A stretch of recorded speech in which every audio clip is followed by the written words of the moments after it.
에베소서 5장 1절 8절 말씀을 가지고 하나님을 본받는 자가 되다라는 제목으로 함께 말씀을 나누고자 합니다. 5장 1절에 보니까 그러므로 사랑을 입은 자녀같이 너희는 하나님을 본받는 자가 되고, 사랑을 입은 자녀가 하나님을 본받는 자란 말씀입니다. 그러면서 사랑을 입은 자녀같이 사랑 가운데 거하라 라고 2절에 기록하고 있습니다. 우리는 사랑한다는 말을 참 잘해요. 저는 그 말을 참 많이 안 하기는 하는 편인데 사랑한다는 말을 너무 잘합니다. 근데 아시다시피 제가 우리 식구 외에는, 나랑 피부치 외에는 제가 양성민 목사님이라는 남자 목사님한테 제가 사랑합니다라고 얘기를 한 게 8년 전입니다. 그런데 그거 가지고 지금까지도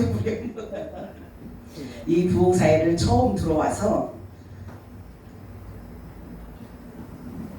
두 번째인가 세 번째 딱 나가보시라고. 두 번째인가 세 번째인가 딱 이렇게 만났는데 인사하면서 아유 안녕하세요 오랜만에 뵙겠습니다 라고 악수를 하면서 나도 모르게 주의 사랑으로 사랑합니다를 한 거예요. 그랬더니 자기는 와이프하고 새끼들 외에는 사랑한다는 소리를 처음 들어봐서 너무 좋다고, 그래서 그러면서 지금도 다니면서 그래. 나 이래봬도 사랑 고백 받은 사람이야. 그러고 얘기를 해요. 그래서 가끔 만나면 제가 자기야 그러고 얘기를 하거든요. 그러면 오 자기야 그러고 얘기를 해요. 그랬더니 어느 목사님이 그러시더라고요. 왜 양 목사님한테는 자기야 그러고 자기한테는 자기야를 안 하느냐. 그래서 내가 하는 말, 자기야는 나보다 아랫사람한테 하는 얘기입니다. 나보다 나이 많은 사람한테 자기야 하면 그건 징그럽습니다. 그랬어요 제가. 왜냐면 양성국 목사님 같은 경우는 이제 어쨌든 보기도 오래 받고 같이 생활도 많이 했고 지방에 가서도 며칠씩 같이 이렇게 이제 둘이 간 건 아니지만 여럿이 가서 이렇게 같이 생활하다 보니까 많이 있다 보니까 또 양성국 목사님이 내일 저녁 강사님이 보시면 알겠지만 봤죠. 지난 화요일날 저녁에 오셔서 성격이 굉장히 좋으시거든요. 그러다 보니까 자연스러워서 어느 날 농담 삼아서 자기야 그랬더니 자기야 그러는 거예요. 저건 무슨 반응? 이 얘기를 왜 하냐고요? 사랑하라고 얘기를 하기 위해서 하는 거예요.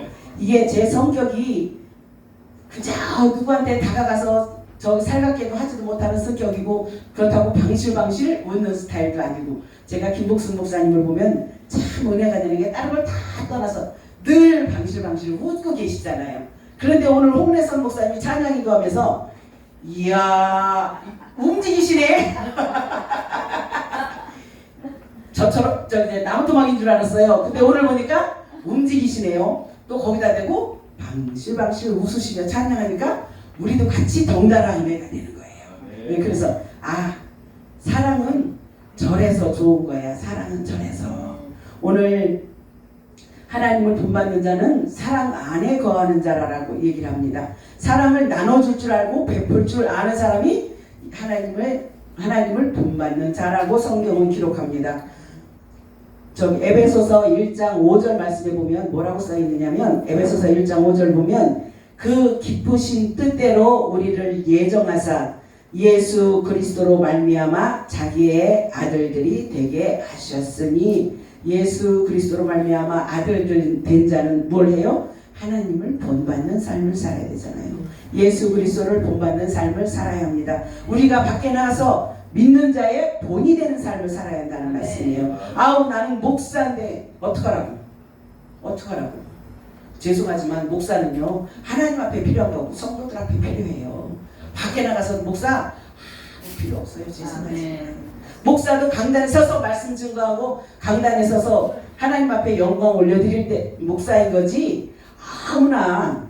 그래서 정말 하나님을 본받는 자, 예수 그리스도의 사랑 안에 거하는 자는 정말 믿음의 본이 되는 삶을 살아야 되겠다. 저는 그렇게 생각을 합니다. 우리가 살면서 너무 힘들고 지치고 낭망할 때는 내가 목사의 본분을 잊어보고 살 때도 너무나도 많습니다. 마태복음 5장 44절 이하에 보면 뭐라고 기록되어 있냐면 나는 너희에게 이르노니 너희 원수를 사랑하며 너희를 핍박하는 자를 위하여 기도하라. 아멘. 원수를 사랑하라라고 얘기를 하잖아요. 원수 사랑? 예, 원수 사랑할 수 있죠. 그런데 그게 말로만 형식적이기만 할 때가 더 많더라는 말입니다. 그리고 나를 핍박하는 자를 위하여 기도하라. 아우, 나를 핍박하는 자를 어떻게 기도해요? 죄송한 얘기지만 저주 안 하면 다행이지. 나를 왜 하게 되더라? 나를 핍박하는 자를 위해서 기도하라는데 그렇게 무르익기까지 시간이 걸리죠. 지금도 저도 기도를 합니다. 그 부모님도 그 어머니도 놓고 기도합니다. 하나님께서 어느 목사님 어머니 성함을 한번 듣고 같이 통성으로 기도를 했습니다. 그런데 한 번 들었으니까 잊어먹었지요. 그런데 왜 간혹 기억나게 하시냐고요. 왜 간혹가다. 그래서 그 용을 놓고도 기도를 합니다. 그러면서 마태복음 5장 45절에 이같이 하늘에 계신 너희 아버지의 아들이 되리니 이는 하나님의 그 해를 악인과 선인에게 비추게 하시며 비를 의로운 자와 불의한 자에게 내리오심이니라. 아멘. 원수를 사랑하고 핍박하는 자를 위해서 기도하는 자가 하나님의 아들이다 라고 성경은 기록합니다. 우리는 하나님의 자녀가 되는 권세를 받았다라고 얘기를 하면서 삶은 실상은 그러지 못할 때도 많습니다. 왜? 우리는 늘 핑계를 대잖아요. 연약하기 때문에 육을 입었기 때문에 어쩔 수 없다라고 핑계를 댑니다. 그러는 나를 바라보면서 하나님의 자녀된 그리스도인들은 아버지 하나님께서 그의 사랑을 예수 그리스도를 통해서 우리에게 보여주셨습니다. 그러면 우리는 그 하나님의 사랑을 무엇으로 갚을 수 있을까요? 무엇으로 갚습니까? 이종화 목사님이 설교하시면서 하시는 말씀입니다. 예수 그리스도께서는 우리를 위해서 단번에 한 번의 희생제물로 속죄가 되셔서 우리를 사랑하시고 구속해 주셨는데 하나님께서는 그 사랑을 너희들도 단번에 갚으라고 얘기 안 한다. 활구로 두고두고 천천히 갚으라고 얘기를 한다라고 설교하면서 간혹 말씀을 전해요. 그래서 내가 저것도 은혜다. 누가 저렇게 생각을 했을까?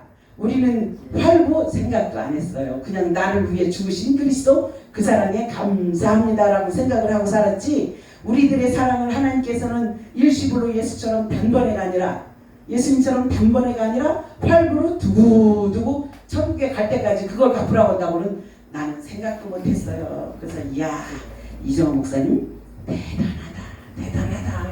그게 아무나 깨닫는 은혜가 아니거든요. 다 목사라고요. 다 성경 말씀은 똑같은 때를 읽어도 하나님께서 주시는 은혜가 다 다릅니다. 제가 여기서 말씀 선포하면 어느 목사님은 아이고 그래 거기 뭐 다 아는 설교인데 또 저런 얘기도 있네? 저건 내가 못 깨달았던 건데 저건 못 들었던 건데 하는 부분들 때문에 말씀을 전할 수 있는 거예요. 똑같이 얼마나 잘하나 보자. 그러고 팔짱 끼고 쳐다보면 여기서 살지 못해요. 그리고 오늘 마태복음 5장 46절에 너희가 너희를 사랑하는 자를 사랑하면 무슨 사랑이 있으리요? 세리도 이같이 아니하느냐? 그러고 묻습니다. 우리가 사랑하는 자는 다 할 수 있어요. 그런데 사랑하지 않는 자도 원수도 사랑하라고 성경엔 분명히 기록했습니다. 그러면서 47절에 또 너희가 너희 형제에게만 무난하면 남보다 더하는 것이 무엇이냐? 이방인들도 이같이 하느니라 라고. 이 부분에 대해서 제가 참 하나님 앞에 많이 죄송해요. 저는 친한 사람하고는 굉장히 친합니다. 그런데 그렇지 않은 사람하고는 이 선발선이 딱 그어져 있어요. 어느 선까지. 그런데 이제 목사 안수를 받고 이렇게 주의를 하면서 말씀 전하러 다니면서 그것도 없애야 된다. 제가 학부 3학년 때 남편이 소천하셨습니다. 근데 정말 세상을 다 잃었어요. 그렇다고 우리 남편이 자상하고 아기자기하고 그런 것도 있습니다. 근데 성질이 불덩어리예요. 한번 딱 얘기했는데 안 움직인다? 그럼 뭐가 막 날아다닙니다. 성질나면 문 박차고 밖으로 나가버립니다. 그 정도로 잘할 땐 굉장히 잘해요. 근데 한번 꼬라지가 나면 꼬라지가 애들 때까지 쓰는 것도 아니고 진짜 꼬라지가 아주 보통이 넘습니다. 그래서 우리 남편한테 제가 가장 많이 한 말, 사랑한다는 말 외에 가장 많이 한 말이 아무리 애 자란 게 어른이라지만 해도 너무한다 소리를 제가 많이 하고 살았어요. 그러고 나니까 3학년 때 그렇고 돌아가시고 나니까 학교 다니면서 임원을 하는데 내가 내 자신이 무너지잖아요. 내 자신이 힘들고 지치니까 내가 무너질 수밖에 없어요. 왜? 어쨌든 잘났든 못났든 옆에서 든든하게 버팀목이 있다가 그 기둥이 어느 날 없어졌잖아요. 그러니까 내 자신이 자꾸 무너질 수밖에 없어요. 그러니까 내가 어떻게 했어요? 그냥 내 안으로 내가 그냥 물타기를 쳤어요. 여기 들어오지 마. 그러니까 안 그래도 쌀쌀 맞은 사람이 더 쌀쌀 맞고 더 딱딱해지고 더 엄해지고. 저는 그때는 몰랐습니다. 나는 내가 살기 위해서 그랬는데 어느 만큼 지나고 나니까 우리 동기 목사님이 그러시더라고요. 목사님 그러길래 왜? 그랬더니 나 목사님 굉장히 무서웠어 그러는 거야. 에? 왜? 그 목사님은 저하고 친했어요. 나름대로 그냥 어느 사람들보다 많이 친했다고 생각했는데 그러더라고요. 그래서 왜? 그랬더니 왔는데 목사님이 이제 앞에서 이제 학생 부회장님을 했으니까 앞에서 일을 많이 하잖아요. 그러고 다니면서 이건 이렇게 하고 저건 저렇게 하고 이건 예배 시간에 이러면 안 되고 그래서 여기 앞에서 막 얘기를 하면 무서워서 죄송하지만 소변을 질금질금 에? 난 또 듣는 이 처음이야. 그랬더니 아니야 무서웠어요 그러더라고요. 그래서 그래? 그러고 났더니 학부를 졸업하고 나니까 후배 목사님이 하나가 왔어. 후배 그때 이제 자도 강도사고 나도 강도사인데 강도사님 강도사님 왜? 그랬더니 후배들이 강도사님을 너무 무서워했어요. 그래서 그래? 근데 나는 내가 살기 위해서 했던 건데 상대방들은 받아들이기를 그렇게 받아들인 거예요. 그러다 또 한 분이 어느 날 그러더라고요. 한참 지나고 가서 목사 안수 받고 난 뒤에 목사님 학교 다닐 때 얼마나 무서웠는 줄 알아? 내가 어디가? 그랬더니 목사님 무서웠어 그러는 거야. 아 그래? 근데 원래 무섭기는 해요. 제가 워낙에 말도 딱딱하고 톤도 크고 군대는 안 갔다 왔는데 군대 갔다 온 말투처럼 딱딱하고 형식적이고 의무적인 말투가 많아요. 그래서 아 그래? 그러고 나서 이제 우리 애들한테 제가 애들을 엄하게 키워서 담임 목사님으로부터 혹시 개 뭐냐고 소리를 들을 만큼 엄하게를 키웠어요. 그래서 나중에 이제 그 소리를 듣고 우리 애들한테 물어봤어요. 니들 엄마 무섭니? 그랬더니 아니 왜? 그래. 그래서 내가 아니 엄마 동기들이 후배들이 엄마가 무섭다는데 그런 거예요. 그러고 얘기를 했더니 우리 애들이 하는 말 엄마 하나도 안 무서워 그러는 거예요. 우리 애들 굉장히 엄하게 키웠거든요. 왜? 저는 내 교회 성도들도 마찬가지 내 자식들도 마찬가지 밖에 나서 네 집 자식이야? 담임 목사가 누구야? 저는 그게 제일 무서운 말이거든요. 제가 전도사 사역할 때도 그 교회 성도들한테 가장 많이 했던 말이 그 말이에요. 성도님들이 나가서 말하고 실수하고 잘못하는 것 때문에 담임 목사가 욕을 먹는다. 그건 성도들이 알아서 조심을 해야 된다라고 얘기를 해서 어느 교회 성도야 담임 목사가 누구야 엄마가 누구야 저는 그 말이 제일 무섭습니다. 그렇기 때문에 그런 부분들을 많이 놓고 신경 썼어요. 아까도 말씀하셨지만 저는 지금 죽어도 상관이 없고 내일 죽어도 상관이 없고 다 상관이 없어요. 구원은 물론 받았습니다. 그런데 백보자 심판대 앞에 섰을 때 너 나이 그 나이 먹도록 뭐 하다 왔니? 라고 물으면 뭐라고 대답할까? 제가 이종화 목사님한테 그 소리를 가끔 해요. 그 소리가 가장 무섭다고. 그러면 이종화 목사님이 저한테 그러셨어요. 아유 목사님 부흥사 다니면서 일을 얼마나 했는데 그럼 됐지. 근데 그게 내 열심이었는지 하나님이 원해서 갔는지는 하나님만 아시는 부분이에요. 그러면 우리가 나는 너를 도무지 모른다라고 백보자 심판대 앞에 섰을 때 우리는 어떡할 거라는 얘기죠. 부흥사로 다니고 담임 목회자로 세워서 목사로 활동하면서 전도사로 사역하면서 많은 영혼들을 살리고 말씀 전하고 찬양하고 하나님 앞에 영광을 열심히 올려드렸다라고 했는데도 불구하고 나는 너를 도무지 모른다라고 하면 어떻게 하겠냐는 얘기죠.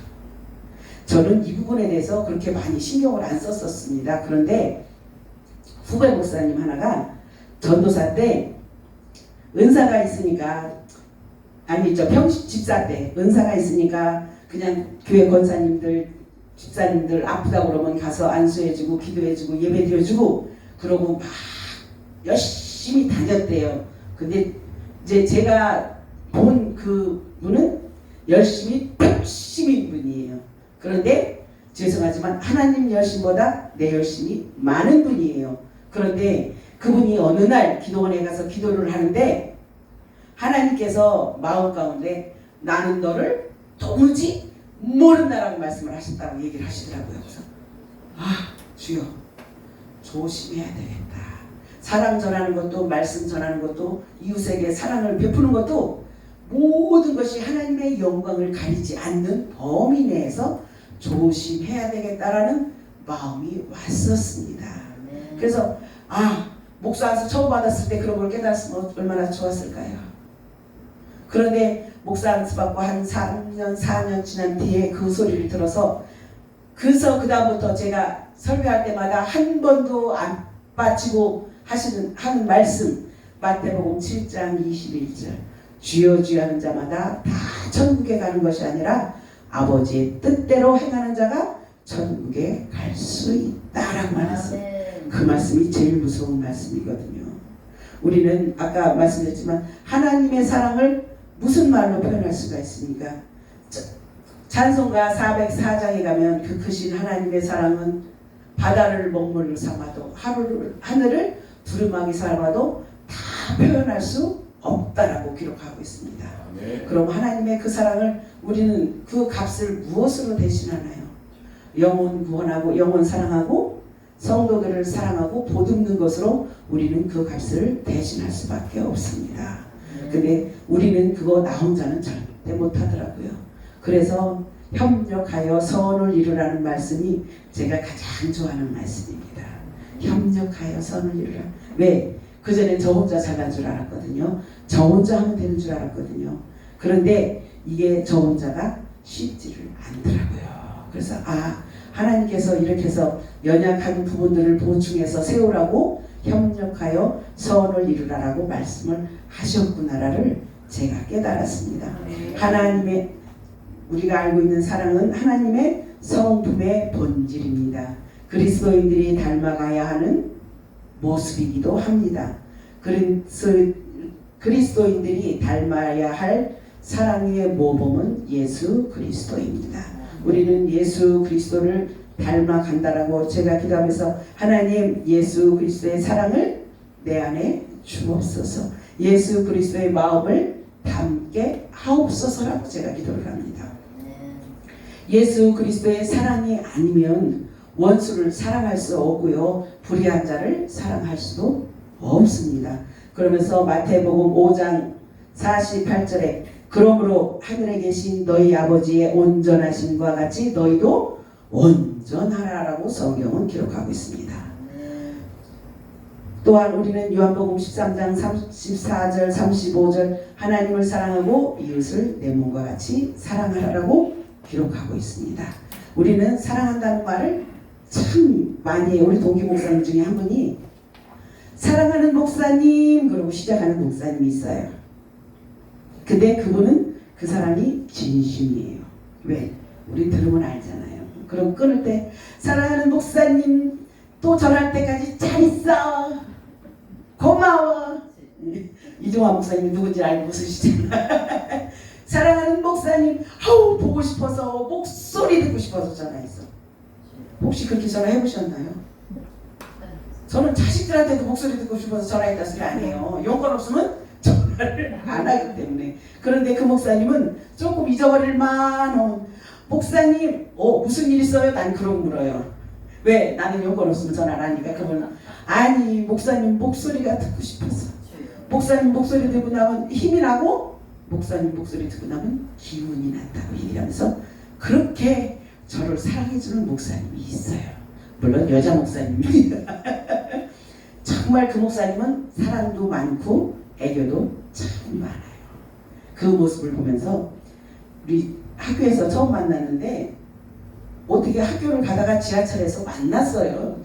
사랑하는 목사님, 아니 그때 전사님이 사랑하는 전사님 안녕하세요 그러니까 지하철에서 사람 잔뜩 한대. 목소리나 우리 김복순 목사님처럼 얌전얌전하면 괜찮아. 나보다 더 커.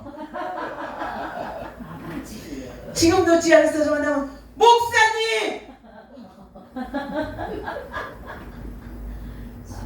목사님을 말든지 소리를 줄이든지 제가 늘 얘기해요. 왜? 아니 목사라고 얘기를 하면 옆에 좀 본인 보여야 되는데 옆에 있는 사람보다 더 시끄러워. 아휴, 그래서 제발 목사라고 말든지 저기 소리를 좀 줄이든지 그러고서 얘기를 하거든요. 근데 그 목사님을 보고 있으면 사랑도 참 많고 애교도 많고 그 사람은 영혼 사랑하는 마음을 굉장히 많이 주셔서 그 사람 사명이 전도의 사명이 있습니다.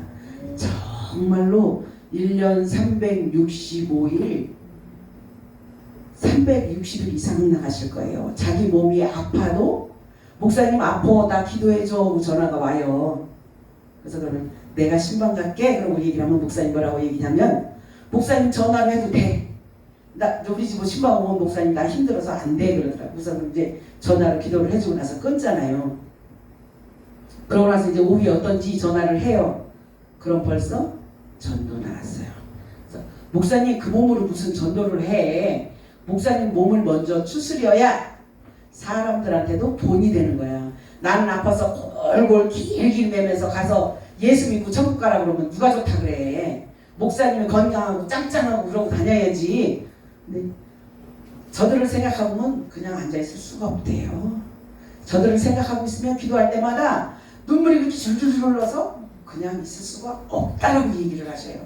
그래서 근데 그 목사님하고 통화를 하면 제가 말씀드렸잖아요. 목사님 사랑하는 목사님 처음부터 끝으로 다 그러고 얘기를 해요. 그러다 보니까 어느 날 저도 그러더라고요. 예, 주의 사랑으로 사랑합니다. 예, 저도 사랑합니다.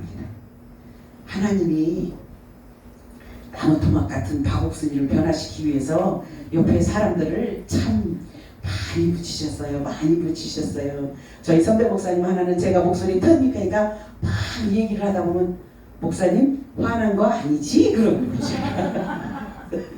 화 안 났어요. 그러면 아니야 화난 거 같아. 예, 톤을 좀 줄이겠습니다. 라고 제가 얘기를 해요. 그게 뭐예요? 서로 사랑과 관심이 있으니까. 사랑과 관심이 있으니까 우리는 누군가를 사랑하지 않으면 절대 아니 여러분들은 안 그렇겠지만 저는 특별히 더해요. 제가 엄목사님을 사실은 만난 지는 얼마 안 됐어요. 그런데 하나님이 그 이름을 내 마음 가운데 새기셨어요. 엄지명 이 세 글자를 제 마음 가운데 새기셨어요. 그래서 내가 처음에 왜요 하나님? 무엇 때문에요? 그런데 보니까 사역이 비슷하더라고요. 엄지명 목사님이나 저나 사역이 비슷한 사역을 하시더라고요. 왜? 같은 사역을 하니까 하나님이 가슴에 새겨서 동역하고 기도하라고 마음에 새겨주시는 거예요. 야, 하나님 이렇게 재밌네? 제가 느끼는 하나님이에요. 재밌는 하나님. 어떤 때는 무섭고 엄하고 공의와 정의를 선포하시고 심판하시는 하나님이지만 저런 모습들을 보면서 하나님 재밌네. 오늘 에베소서 4장 32절에 보니까 서로 인자하게 하며 불쌍히 여기며 서로 용서하기를 하나님이 그리스도 안에서 너희를 용서하심과 같이 하라. 아멘. 하나님을 본받는 자는 예수 그리스도의 사랑 안에 거하고 서로 용서하라라고 해요. 하나님께서 우리를 용서해 준 것 같이 용서하라라고 얘기를 해요. 그런데 그 사람 용서하는 게 안 쉬워요. 제가 지금까지 저 왼수 했던 사람이 3사람이 있습니다. 그랬던 사람이 3사람이 있어요. 2사람은 이제 다 풀었어요. 하나는 우리 동기 목사님이고 하나는 우리 남동생이고 이제 하나는 목사님 한 번은 이제 아직 좀 남았는데 그 마음이 원수를 사랑하는 그 마음으로 그를 사랑하기까지 한참 걸리더라고요. 그런데 하나님은 우리가 하나님을 사랑하지 않아도 하나님은 우리를 사랑하셔요. 그런데 인간인 우리들은 죄송하지만 서로 사랑도 기브앤테이크예요. 나는 열심히 손을 뻗고 나는 열심히 다가가는데 그쪽에서 손을 같이 안 내밀어 주면 다시 아이고 좀 전까지만 해도 사랑하고 품겠습니다. 사랑하겠습니다. 하나님 잘못했습니다라고 했다가 그쪽에서 받아들이질 않으면 아이고 그래 너 잘났다. 그래 너 혼자 잘 먹고 잘 살아. 돌아서고 나면 그러고 돌아서더라고요. 근데 하나님을 본받는 자는 사랑 안에 거하고 예수 그리스도의 사랑을 전하고 예수 그리스도의 사랑을 같이 이루어가면서 살아라고 얘기를 하는데 그래서 제가 느끼는 게 그거예요. 아직 사람이 덜 됐구나. 제가 목사 안수 받을 때 우리 동기들에 비해서는 우리 동기들은 제가 제일 먼저 받을 줄 알았답니다. 근데 제일 막차를 탔어요. 그런데 목사 안수 받는 것에 대해서 물으면 제가 뭐라고 얘기를 했냐면 아직 사람이 안 돼서 목사 안수 받기가 두렵습니다 라고 얘기를 했어요. 그렇게 사람이 안 됐다라고 얘기를 하니까 사람들이 이해를 못하는 거예요. 그래서 나는 성경에 있는 이 말씀처럼 실천하고 살 용기가 그런 마음이 왜 다른 건 다 제쳐놓고 원수를 사랑하라고 얘기를 하는데 원수를 어떻게 사랑해요? 못하지요. 원수 사랑 못합니다. 그것 때문에 사람이 아직 덜 됐습니다. 그런데 하나님이 몰아치기 시작을 하니까 순식간에 그 부분을 놓고 기도하는데 순식간에 몰아치시더라고요. 정말 우리는 예수 그리스도의 사랑을 전하려면 우리가 가장 잘 아는 사도 바울의 희생이 제일 먼저 생각납니다.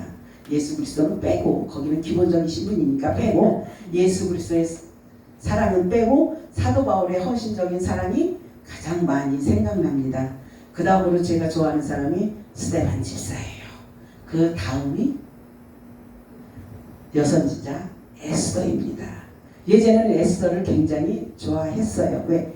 죽으면 죽으리라는 그 각오가 내가 신학을 공부하면서 그 부분을 놓고 기도를 많이 했던 부분이라 그 각오를 다졌는데 내가 이제 목사가 돼서 주의 일을 하면서 나와 보니까 사도 바울의 그 헌신과 희생과 섬김과 봉사가 나는 그렇게 할 수 있느냐는 얘기죠. 나는.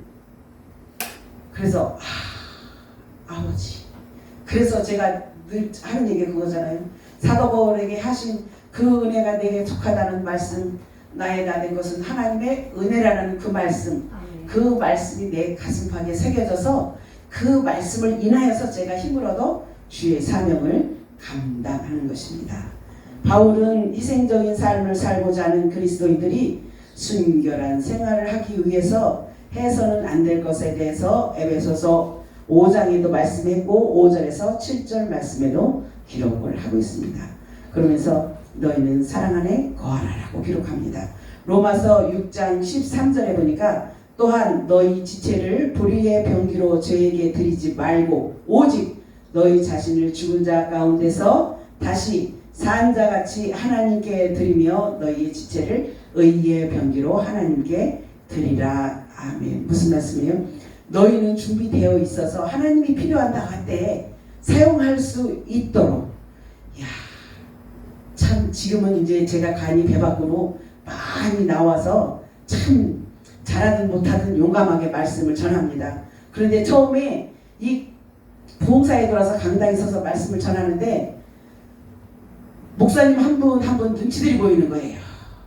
날 보고 뭐라고 판단을 할까? 날 보고 뭐라고 비판을 할까? 또 어디가 잘못됐다고 꼬집을까? 나를 칭찬하는 사람들은 하나도 없고 시기와 질투 속에 원망과 불평만 가지고 있지는 않을까? 처음에는 저 그런 심정으로 강단에 말씀 선포했어요. 이야, 그러다 보니까 강단에 서는 것 자체도 곤욕이고 힘들고 말씀 준비하는 것 자체도 힘들고 곤욕이고. 왜? 그때는 지금은 일주일에 4번 5번도 말씀을 전하는데 그때는 일주일에 한 번 전하는 것 같고도 그렇게 힘이 들었었어요. 그런데 하나님께서 우리에게 늘 말씀하시잖아요. 강하고 담대하라. 내가 너와 함께 함이니라. 야, 그 말씀이 그렇게 꿀송이같이 다를 수가 없어요. 그 말씀이 그렇게 꿀송이같이 정말 그 말씀이 내 삶의 모토가 되는 말씀이에요. 정말 연약하고 부족할 때 하나님이 세워주셨으니까 가능하고 넘어지고 좌절할 수밖에 없을 때 강하고 담대하라 일으켜주신 분이 하나님이시고 그렇기 때문에 우리는 그 하나님을 찬양할 수밖에 없습니다. 오늘 본문 5장 4절에 보니까 하나님을 본받는 삶을 살려면 감사하는 말을 하라라고 우리의 말을 조심하라라고 성경은 기록합니다. 우리의 셋째 혀로 사람을 죽이기도 하고 살리기도 한다라고 얘기를 합니다. 성경에 기록되어 있습니다. 우리는 아무 생각 없이 툭툭 뱉는 말에 이게 옛날 속담이 있잖아요. 장난 삼아 던진 돌멩이에 개구리는 맞아 죽는다고. 우리는 농담 삼아서 한 그 말 한마디가 누군가를 죽일 수도 있고 살릴 수도 있다. 우리의 입술에는 늘 감사하는 말만 해야 된다고 성경은 기록합니다. 그리스도인의 언어를 순화해야 되고 생활의 태도를 바꿔야 된다라고 성경은 기록하면서 그 감사하는 자는 하나님의 은혜를 감사해야 되고 하나님의 구원을 하나님의 은혜와 구원을 내 가슴에 뼈저리게 느낄 때 우리 안에서 감사가 나올 수밖에 없었습니다. 제가 예전에는 불평과 불만만 가지고 살았습니다. 어떻게 해요? 아이고 힘들어 죽겠네. 아이고 애들 때문에 힘드네. 남편 때문에 힘드네. 식구들 때문에 힘드네. 친정 식구들 때문에 힘드네. 힘들어 죽겠네. 야, 그런 삶 가운데 저희 작은 어머니가 막내 작은 어머니가 시집을 오셨어요. 저보다 늦게 결혼을 하셨습니다. 시집을 오셨어요. 그런데 아니 늘 입에다가 감사. 어이? 내가 보기엔 나보다 더 늙거든요. 그런데 감사. 어이? 왜? 그래서 내가 아니 작은 엄마 아니 내가 보기에는 힘들어 죽겠을 상황인데 어떻게 그 입에서 감사가 나와? 그랬더니 우리 작은 어머니 그러시더라고요. 감사하다라고 고백해야 감사할 일이 생기는 거예요. 성경에 기록되어 있잖아요. 감사는 감사할 조건이 있을 때만이 아니라 항상 무시로 범사에 언제든지 감사라. 그런데 그것을 그렇게 듣고도 한 귀로 듣고 한 귀로 흘렸어요. 그런데 제가 내 입에서 하나님 감사합니다 소리를 고백했던 게 제가 전도사 사역을 하고 2달 만에 담임 목사님이 전도사님 신방 갑시다 해서 신방을 갔습니다. 그랬더니 40대 중반인 남성분이신데 휠체어에 앉아서 사셔요.